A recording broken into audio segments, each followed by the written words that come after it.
April 2024 marks a significant milestone as South Africa celebrates 30 years of democracy and the Gauteng Provincial Legislature's existence. In 1994, legislatures were established to make laws for provinces and hold provincial governments accountable for service delivery and the use of public funds. Committees of the legislature consider laws, monitor the work of provincial government departments, and make recommendations about the work of departments, including their structure, functioning, and policies.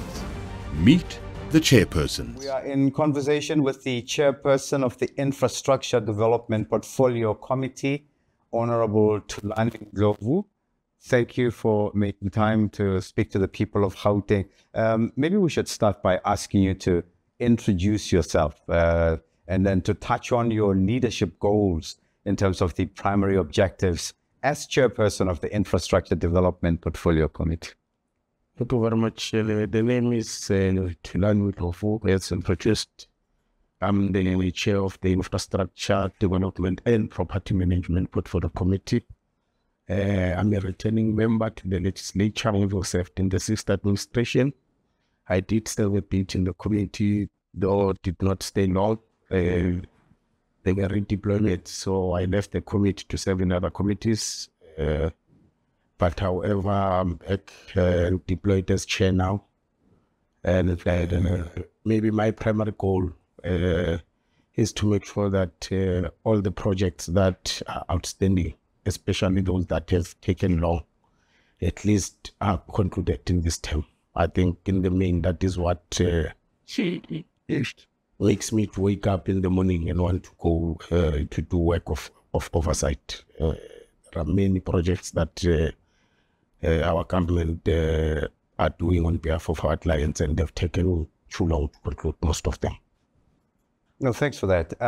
Let's get into the report itself. There's a noted concern in the report that the department would have set fewer targets and seemingly overachieved in some instances. I mean, this concern apparently stems from the transfer of properties to a third party, where the department had aimed to achieve one target, but exceeded expectations by achieving 9. Please talk to us about that. Well, it's also a concern to ourselves. At times we become happy that the department is overachieving, but when you balance things, most of the things do not actually make sense. And when you go to the ground to try and verify things, at some point you get different information, which has then even caused us to work differently with the department in that regard in terms of their reporting. They are creating a certain, system, can call it a system, that is going to assist us to monitor together their work as they do them. Because you see, when you look at these achievements and against the finances, they end up raising unnecessary questions. So we hope that the department moving forward will mostly align. I mean, when you say one target and then 9, then it ought to raise some issues. I mean, if it was 2 or 3, it would make sense, but 9, it's actually questionable. And there's obviously another issue, in terms of the department's noted underspending. In public works, for instance, 63% underspending. You also found that the department was not paying municipalities according to budget. Talk to us about, the department's intervention to resolve these issues. Okay. In the main, you see, the work of government ought to be synchronized. I can make an example, I think, with Muhale or Mrafo, if I'm not mistaken, who have also not paid their dues as expected. So at times it's not just the department, but also these clients that must receive these grants or neither these finances. Sometimes they don't submit fully. But knowing the department that we are working with, or the department that we are engaging with, it is mostly, its work is mostly based on its client. So most of its work is dependent on what the clients are actually doing, or whether they are assisting the process or not. But we will not defend what is not defendable. Where the department has done wrong, they must correct those wrongs immediately. And as an oversight committee, we must make sure that those wrongs are corrected. And there was some good news in the report, especially with the implementation of the expanded public works program. Is it your view that the department is performing in line with service delivery programs as outlined by Premier Lestufi in the State of the Province address on the 15th of August this year? I think we are on track. A lot still needs to happen. The budget on the expanded public works program is not enough for this financial year. For obvious reasons, there are budget cuts in almost every department. But knowing the department itself being in the sector of construction, it means it must create skills and it must also create jobs. So a lot can still happen in that front. If the budget, we are hoping in the outer years, the budget will be better and even more jobs and skills will be transferred to our masses in the province. And how's the committee assisting the department to tackle, the delivery of long overdue projects? You touched on them a bit, with specific reference to the Johannesburg Forensic Pathology Lab and the Randfontein Community Health Center, which were obviously affected by non-payment of service delivery. I mean, this also suggests that the department has challenges adhering to timelines, which leads to budget escalations. Okay, let me firstly agree that you are correct. The department is actually frustrated and actually have many of those projects that you are mentioning. But what have we done in trying to intervene in the situation? We have requested to work with the department in this form, that they give us their metrics for every project, especially on those that we want concluded. So what we are saying to the department is that from the onset, give us the name of the project manager, give us the name of the contractor, give us the name of the PSP or the professional team. But moreover, give us the budget and give us the timelines so that we then monitor together. But what we have also agreed on is to work smart. Working smart means that we must not work according to the term program, which dictates that a meeting must sit on that day and oversight must be taken on that other day. But the view is that we can deploy any member to any project to go and check the progress, if there is any. Because waiting for reports is what actually is destroying the department, or is what is killing whatever the department that is trying to do. Because they wait for 3 months, and after 3 months, there is no movement. There is no 15%, there is no even 20% of the work done. But if us as a committee were given that in 6 months, we'll pay at 50%, and we go and do our own oversight there, and we find that it's not 50%, we are then able to say, but this contractor is not delivering. But it's not just what we are saying. We are saying the contractors that are not able to deliver, they must be taken into task. The project managers that are failing to deliver on timelines, they must be taken into task. The officials that are participating in these processes generally must also face the consequences when these things do not happen as expected. So that is our view, and working smart, we hope, is the only way. But we also believe that the system that they are creating will assist better, because the system itself speaks to project, speaks to timeline, speaks to budget, and we are able to monitor it in the app. We are not sure whether as committee will have access to that app, but we are hoping as and when we invite them to come and report, they will still use the same app so that we have access to the information in the app, and we hope things can work better. Well, Honourable Ndlovu, there's this new phenomenon that everyone is talking about. If my memory serves me well, 5 years ago we were not talking about construction mafia. Talk to us about its impact on infrastructure projects in the province of Gauteng. Well, Personally, I have a problem with the name we're using. Okay. I think we end up condoning criminality that, in a way by calling them the construction mafia. My view is that this thing is there. I call it criminality. It's there, it's happening. It is well organized to such that it even kills the purpose of the black economic empowerment. Because when a certain contractor comes to a certain township and must give 30% to the community, and there are people who are disturbing the process because they want to get that money and not even work for it in most instances. So it's pure criminality, and government structures must do what is expected. Those people must be identified, isolated, but mostly they must face the consequences. But we must not then, as government, hide behind the construction mafia, not to be able to give our communities subcontracts, because also it's also what is happening these days. The community will not benefit anything because of these so-called construction mafias.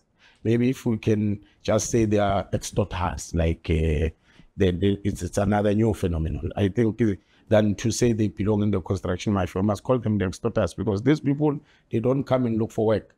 They come and threaten work that does not continue because they must be paid. So it's pure criminality that must be dealt with.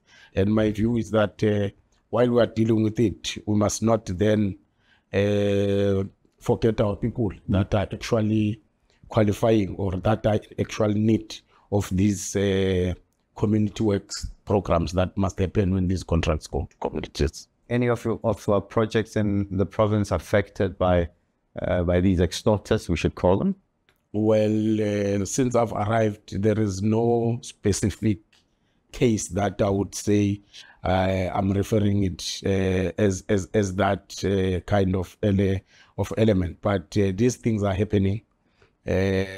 Others are in a form of community structures. And it would not make sense. I mean, if a community wants a school, they will not stop a project. They will engage while the project is going on, and they'll make sure that the engagements are smooth and no one is affected, because the end goal or the output will be a school for their community. So, but this thing, as I said, that it is well organized. You know, we have contractors that are mastering it. We have public officials in the form of your project managers that are mastering it. Then we have communities that are being roped in. You know, these people, they know that if I get a tender in Tembisa, I just come in, look for a forum, and the forum will then protect me. And then instead of paying the 30% to the community companies, I will pay 3%, for example, or 5% to these protectors. So it's me who will benefit more as a tender person, more than the community can benefit. So it must be dealt with. It must be attacked in all fronts. It is killing the spirit of the work of government, but not just that. It is actually delaying the service delivery, and it must be dealt with in that front. Honourable Ndlovu, are you finding that there is enough public participation by the people of Gauteng to raise issues? You know, for example, perhaps their reaction to these extorters, or to provide suggested solutions to challenges that they may be facing. I mean, appreciating that the Gauteng Provincial Legislature is rather huge on that aspect. Our people want to participate in the life of government. That is the first point. The question is whether are we doing it as institutions that must do it. How far do we go in engaging with such issues? And I believe that public participation then deserves more attention in the seventh administration, so that everything we do in consultation with our people, but moreover they participate. But if we continuously use your social media and high standard of communication, where a person in Alexandra and 4th Avenue in a shack cannot get that information, then it becomes a problem. But if we go to our people correctly and we convene them, I'm surely they can participate in anything that we want them to raise issues on. The issue is how do we do it? Are we doing enough In my committee, I know that we are trying. For example, during the last year's land appropriation bill, the committee would have taken it far to go and try and reach the peripheral, what we call peripheral areas. You can stay in Fine Town, in the Sparta settlement, that other side, who normally we don't reach when we do things. And they tried to get to those people. They even engage the traditional leaders. You know, Gauteng, we call it an urban area, but it has traditional leaders. And I'm not sure if we're doing enough in consulting these people. So I think it's a matter of how to do it. But our people are ready to participate and they are available to participate. That is why they end up stopping projects, because they are not informed of any other thing that is happening around their communities. Honourable Ndlovu, in our discussion and in different responses, you make mention of the word clients. Can I ask you to elaborate what it means, particularly to the average individual, for them to gain a better understanding? Thank you very much. In the main, the department we are doing oversight over is the infrastructure development and property management. The main existence of the department is to build capital projects for the clients. Who are the clients? The clients are the Department of Education, the Department of Health, the Department of Sports, Social Development, and others. The department, because the infrastructure, they are the habit of the infrastructure in the province. So it's them that must build schools, but schools belong to the Department of Education. It's them that must build hospitals and clinics, but they belong to the Department of Health.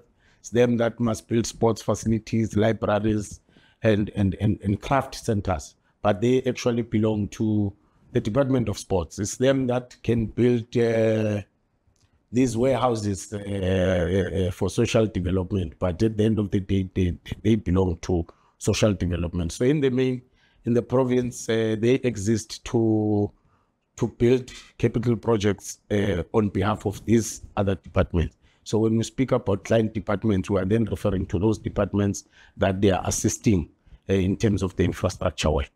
So, Honourable Ndlovu, once your work is done, obviously you can be redeployed, you can take another challenge. But what sort of legacy would you want you and your committee to leave in the context of delivering services to people and good governance? Thanks. That's a very, good question. I normally work in any environment that I work in. I want to leave some legacy. I was chairing sports. There is something I left there, which is very good. The communities are actually happy that we did take that step. In the infrastructure development and property management, there are only two things that personally, or that I think as the committee, we must say we have achieved. Projects that have 8 years, that dates 8 years and going back. Mm-hmm. If this term can conclude those projects, I think the committee will be happy. I mean, if it was the committee's decision, the committee will say to the department, don't do anything else but focus on unfinished projects for the whole term until you conclude them. But we are living in a life that is dynamic. There are other things that must be done. But that is what we wish that the committee can do. That's one. The second one, the department is not doing much on property management. And we believe that that space ought to be attended to. I mean, there are rumors that some of state properties are rented out by officials. There are rumors that some of state properties are hijacked. So if the government can focus also in that front and make sure that we reclaim those properties and correct people are put in and we use them. There are buildings that are needed by NGOs which can take maintenance of those buildings. But they can't even get those buildings because those buildings are being rented out either by officials colliding with their friends who are in the property business or thugs in the property business. So we need to give a special attention to the property management. If it comes to a push, we can even suggest that those houses that are not used can be given to members and even staff. I mean, there is Parliament Village in Parliament. There is a Parliament village, there is a legislature village in Northwest. Why not have it in Gauteng? So that at least the government is able to use these properties and get money, and there are correct tenants inside, than having properties that we can't account for. And they are still using electricity, they are still using water, and we don't know what is happening. So I think if we can achieve those two, we can go far. That will be the legacy that will make us proud that we served in the 7th administration and our achievement were made. And I'm sure the people of Gauteng would appreciate the work that you do even more. Honourable Thulani Ndlovu, thank you so much, and all the best with the work that you do. Thank you very much. Thank you. Thank you.